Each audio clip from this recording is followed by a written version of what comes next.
আসসালামু আলাইকুম ভিউয়ার্স। আপনি কি কখনো ভেবেছেন জীবনে কিছু করতে চাই কিন্তু সময় পাই না? তাহলে আজকের ভিডিও আপনার জন্য।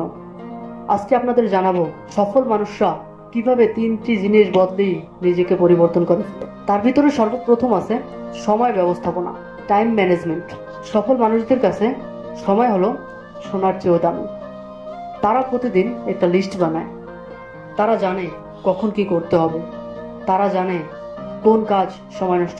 তারা না বলতে শেখে ফেসবুক, টিকটক, ইনস্টাগ্রাম, আড্ডা এইসব সময় খাওয়া প্ল্যাটফর্মদের।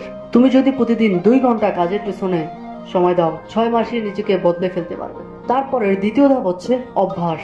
সফল মানুষরা প্রতিদিন ছোট ছোট অভ্যাস গড়ে তোলে। খুব সকালে ঘুম থেকে উঠে দিন শুরু করে, প্রতিদিন কিছু শেখার চেষ্টা করে, অলসতা করে না। তারা জানে তাদের ভবিষ্যৎ গড়ে উঠে তাদের অভ্যাস দিয়ে। তৃতীয় ধাপ আমাদের হচ্ছে মানসিকতা, মাইন্ডসেট। সবচেয়ে বড় পার্থক্য এখানে, সফল মানুষরা সমস্যায় ভয় পায় না, চ্যালেঞ্জ নেয়। তারা জানে ব্যর্থতা মানে শিক্ষা। তারা নিজেকে কখনো দোষারোপ করে না। তারা নিজের উপর বিশ্বাস রাখে। তারা নিজেকে নিজে বলে, আমি পারবো, সময় লাগবে কিন্তু আমি থামবো না। তুমি যদি সত্যিই সফল হতে চাও তাহলে আজ থেকেই বদলে যাও। সময়কে গুরুত্ব দাও, ভালো অভ্যাস করো, পজিটিভ মানসিকতা তৈরি করো। মনে রাখো, তুমি যদি নিজেকে না বদলাও, জীবন কখনো বদলাবে না। ধন্যবাদ সবাইকে। নিজের ভবিষ্যৎ গড়ো আজ থেকেই।